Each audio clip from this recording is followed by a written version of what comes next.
প্রিয় দর্শক, গ্লোরি টিভির পক্ষ থেকে আপনাদের জানাচ্ছি আন্তরিক শুভেচ্ছা ও অভিনন্দন।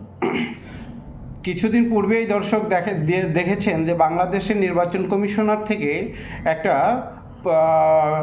নির্বাচনের আগের যে প্রতীক বরাদ্দ হয় সেই প্রতীক বরাদ্দ দিয়েছেন বা পেপার পত্রিকায় পাবলিশ করেছেন।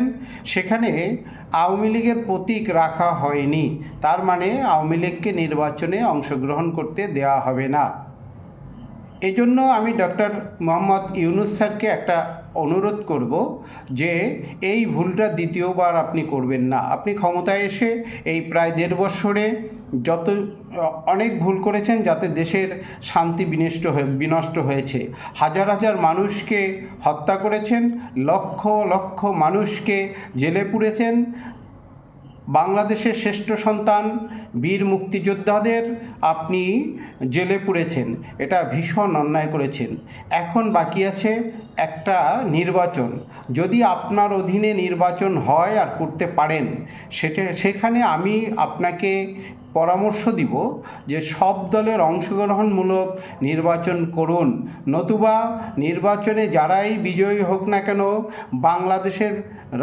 বাংলাদেশের রাজত্বকাল বা 5 বছরের রাষ্ট্র পরিচালনা যে দলেই আসুক তারা করতে পারবে না।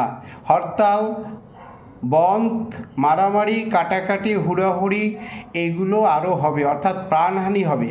সুতরাং আপনি একজন শান্তিতে নোবেল বিজয়ী লোক, আপনার কাজ হচ্ছে বাংলাদেশের শান্তি চাওয়া। একমাত্র শান্তি যেভাবে আসে সেই পরিকল্পনা, সেই বুদ্ধিমত্তা, সেই আলোচনা করেই আপনি একটা নির্বাচন উপহার দেন, যাতে বাংলাদেশের মানুষ শান্তিতে থাকে। তাই আপনার কাছে এটাই অনুরোধ যে আপনি শান্তির জন্য বাংলাদেশের একটা নির্বাচন দেন, যাতে সব দল অংশগ্রহণ করতে পারে এবং নির্বাচনের পরবর্তী টাইমে ওই দেশের জন্য শান্তি ফিরে আসে। এ বলে আমার এ পর্যন্ত আজকে রাখলাম। সবাই ভালো থাকবেন।